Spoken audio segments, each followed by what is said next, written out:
नमस्कार। स्वागत है आपका चैनल उल्टा चश्मा में। लेकर आया हूं आपका अपना कार्यक्रम विश्लेषण विद वानखड़े।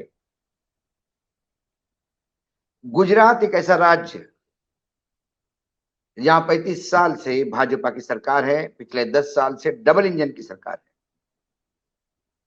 तो जहां 35 साल भाजपा राज कर रहे हैं, वहां राम राज्य तो स्थापित हो ही गया होगा। और उस 35 साल में एक सुनहरे पीरियड है, गोल्डन पीरियड जिसको कहते हैं, जहां नरेंद्र मोदी स्वयं चीफ मिनिस्टर थे, मुख्यमंत्री थे। अब उनकी पादुकाएं लेके वहां सरकार चल रही है। तो ऐसे राम राज्य में भी गड़बड़ झाला होता है, या ऐसे तथाकथित राम राज्य में गड़बड़ झाला ही होता है, ये देखने का सवाल है।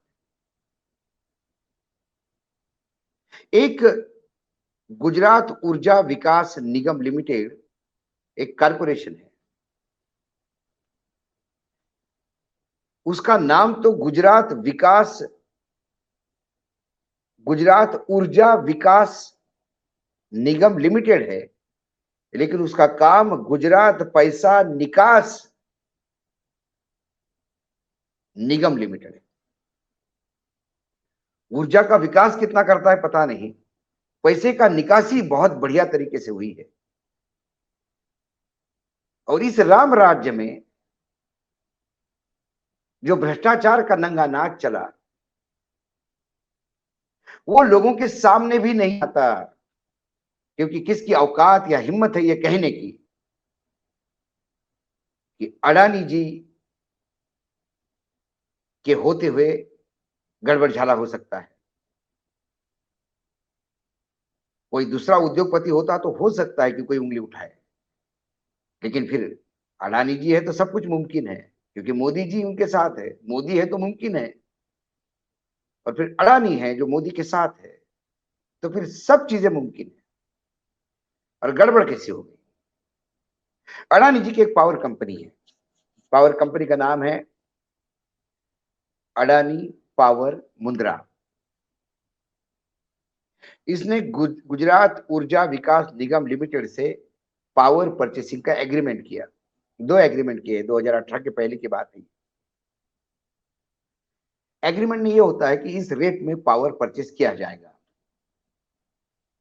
लेकिन फिर इस जो पावर दे रहा है वो इंडोनेशिया का कोयला उसमें उपयोग में लाता है। तो उन्होंने क्लॉज डाला कि यदि कोयले की कीमत ऊपर नीचे होती है, यदि कोयला बहुत ज्यादा ऊपर जब बढ़ता है, महंगा हो जाता है, तो उसमें फिर एनर्जी चार्ज लगेगा। फिर वो जो एक्स्ट्रा पैसा लगेगा वो आप गुजरात सरकार दें, ताकि हम लॉस में नहीं जाए। ठीक है। तो उस एग्रीमेंट में ये भी क्लॉज था कि जब भी अडानी कोयला खरीदेंगे तो उस कोयले के बिल और वो सारी चीजें हमको देंगे। और अडानी जी का कोयला महंगा है या सस्ता है या ठीक ठाक रेट पे लाया, ये कौन तय करेगा? तो इसमें ऑर्गस ग्लोबल कोल व्यू करके ओवरव्यू करके कोल ओवरव्यू करके कंपनी है। जो ऑर्गस कंपनी है ये पूरे दुनिया के कोल के रेट बताती है। तो जब भी जो कोल के बड़े डील होते हैं, वो ऑर्गस के रेट को सही मानते हैं, यही रेट होनी चाहिए। तो तय हो गया था एग्रीमेंट में कि ऑर्गस के रेट के अनुसार हम ये तय करेंगे कि ये महंगा है या ठीक ठाक रेट पे है।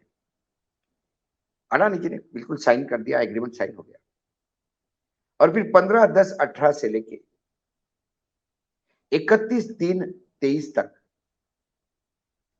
अडानी जी कोयला लेते गए, महंगा कोयला बताते गए, और एनर्जी चार्जेस के नाम से गुजरात ऊर्जा विकास निगम लिमिटेड से इन 5 सालों में उन्होंने 13,802 करोड़ रुपए वसूले। और महंगा कोल खरीद रहे तो लोग दे रहे पैसा, भाई पावर इस रेट में नहीं दे सकते तो इनको कंपेंसेट करो। और ये गड़बड़ झाला ठीक ठाक चल रहा और ये किसी के सामने भी नहीं आता, इसमें कुछ घपला हुआ ये भी नहीं सामने आता। लेकिन एक पत्र गुजरात ऊर्जा विकास नगर निगम लिमिटेड ने लिखा अडानी जी को। वो ये पत्र ये कहता है कि महामहिम, पिछले 5 साल से आपने हमसे 10,802 करोड़ रुपए, सॉरी 13,802 करोड़ रुपए एनर्जी चार्जेस के रूप में लिए। लेकिन जब हमने जांच पड़ताल की तो पता पड़ा कि जिस रेट में आप कोयला खरीद रहे हो उससे कई सस्ता कोयला इंडोनेशिया के मार्केट में है। ऑर्गस ग्लोबल कोल व्यू ये रिपोर्ट दे रही है। इसका मतलब ये फर्जी काम हुआ और हमारे हिसाब से इसमें 3,802 करोड़ रुपए आपने हमसे एक्स्ट्रा लिए फर्जीवाड़े में। वो 3,802 करोड़ रुपए हमको वापस करो। साथ में उन्होंने ये कहा था कि हमारे एग्रीमेंट के तहत जब भी आप कोयला खरीदेंगे तो उस कोयले की रिसीट हमको देंगे, वो कोयले के बिल, वो सारी चीजें हमको दोगे आप, फिर तो हम टैली कर पाएंगे कि आपने सही खरीदा या गलत खरीदा, आपके एनर्जी चार्जेस देने हैं कि नहीं देने हैं। लेकिन पिछले 5 साल में अडानी जी के कंपनी ने कोई डॉक्यूमेंट, कोई बिल, कोई कागज गुजरात ऊर्जा विकास निगम लिमिटेड को नहीं दिया। शायद फोन पे बात हो रही थी और फोन पे डिमांड पे यहां से पैसा जा रहा था। 5 साल तक 13,802 करोड़ रुपए कोई छोटा मोटा अमाउंट नहीं। उसमें शर्मा शर्मी में ये कहते हैं, यदि इसका प्रॉपर ऑडिट हो तो लगता है कि 10,000 करोड़ का घाला घपला निकलेगा। लेकिन शर्मा शर्मी में इन्होंने कहा कि 3,802 करोड़ रुपए हमारे वापस करो और कम से कम पिछले 5 साल के जो परचेस के डॉक्यूमेंट है वो भी तो दो, ताकि हमारे यहाँ खाना पूर्ति हो जाए। अब आपको सोचोगे कि देखो, प्रधानमंत्री सही कहते हैं कि मैं भ्रष्टाचार न करूंगा न करने दूंगा और भ्रष्टाचार के खिलाफ मैं लड़ाई लड़ता हूं, इसलिए अडानी उनके बहुत सगे हैं, फिर भी देखो पैसा लिया ना वापस। नहीं, ऐसा नहीं हुआ। ये हिंडनबर्ग रिपोर्ट आई। उस रिपोर्ट आने के बाद सरकार के कान पे जू नहीं रेंग रही थी। स्टॉक मार्केट में अडानी औंधे मुंह गिर गए। सेबी ने भी शर्मा शर्मी में एक आनंद फानंद में कह दिया कि नहीं यार, इसमें कुछ ज्यादा गड़बड़ झाला नहीं है। लेकिन सर्वोच्च न्यायालय ने हिंडनबर्ग रिपोर्ट पे नोटिस इशू किया और सेबी को भी कहा कि आप ठीक से जांच करिए।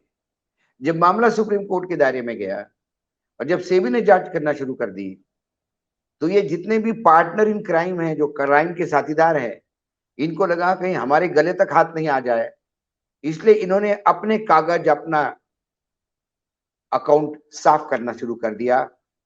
और उसमें जब इनको लगा कि ये बहुत ज्यादा पकड़ में आ गया तो इसमें बहुत ज्यादा परेशानी होगी, तो अपने तरफ ही एक पत्र डाल के 3,802 करोड़ रुपए हमको वापस करने की बात करी। सही मायने में तो अडानी पावर मुंद्रा को ब्लैकलिस्ट कर देना चाहिए गुजरात ऊर्जा विकास निगम लिमिटेड ने, क्योंकि उस कंपनी ने इस कंपनी के परचेस एग्रीमेंट का मजाक उड़ाया, फ्रॉड किया उनके साथ। कोयला सस्ता होता है हुए भी महंगा दिखाया और लूटा है। गुजरात की जनता का खून पसीने का कमाई लूटी है। लेकिन बोलेगा कौन? किसकी औकात है अडानी सेठ को कुछ कहने की? वो तो दामाद है, वो तो उद्योग जगत में मोदी जी के चेहरे हैं। जितने भी भाजपा शासित राज्य हैं और जहां जहां अडानी जी के काम चल रहे हैं, यदि हर जगह आप ठीक से ऑडिट करो तो आपको ऐसे हजारों करोड़ रुपए के घोटाले मिलेंगे। आज गुजरात सरकार मौन है। वो तो कहेगी कि हमने घोटाला पकड़ा, लेकिन 5 साल तक ये गड़बड़ झाला होता कैसा रहा, इसकी जवाबदेही किसकी? कोई तो होगा ऊर्जा विकास निगम में जिसके सर पे ये ठिकरा फूटना चाहिए। और अडानी को भी ब्लैकलिस्ट क्यों नहीं किया जा सकता? ये 1000 ये जो फर्जी मतलब महंगा कोयला जो दिखाया गया है, इसमें मनी लॉन्ड्रिंग भी हो सकती है। तो क्या ईडी इनकम टैक्स इसमें पहुंचेगी, नोटिस देगी? कहां से देगी? जब सैया भय कोतवाल तो डर काहे का। टॉमी को भी पता ना है किसको काटना है, टॉमी को भी पता है भैया कौन है। प्रधानमंत्री नरेंद्र मोदी जी लगातार भ्रष्टाचार के खिलाफ लड़ाई लड़ने की बात करते हैं और भ्रष्टाचारियों को गले लगाते हैं। ये हमने राजनीतिक पार्टियों में कई जगह बड़े बड़े नेताओं को, भ्रष्ट नेताओं को गले लगते हुए देखा, भाजपा का झोला चोला पहनते हुए देखा। प्रधानमंत्री जी ने एक जरूर कहा था, ना खाऊंगा ना खाने दूंगा, लेकिन उन्होंने इस बारे में नहीं कहा था कि अपने जो चहेते हैं उनको अपने हाथ से खिलाऊंगा। तो ये गुजरात पैसा निकास निगम लिमिटेड से जो पैसा निकाला गया, वो बड़े प्यार से अपने सगे को खिलाने का मामला था। आज इस खबर के विश्लेषण इतने ही। आज कांग्रेस ने बाकायदा ये लेटर जारी कर इस भ्रष्टाचार को सामने लाया।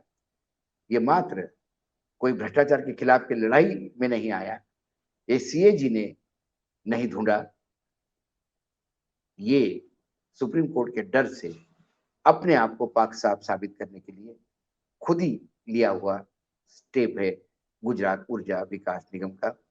वैसे गुजरात में गुजरात ऊर्जा विकास निगम लिमिटेड को गौतम ऊर्जा विकास निगम लिमिटेड भी कहते हैं।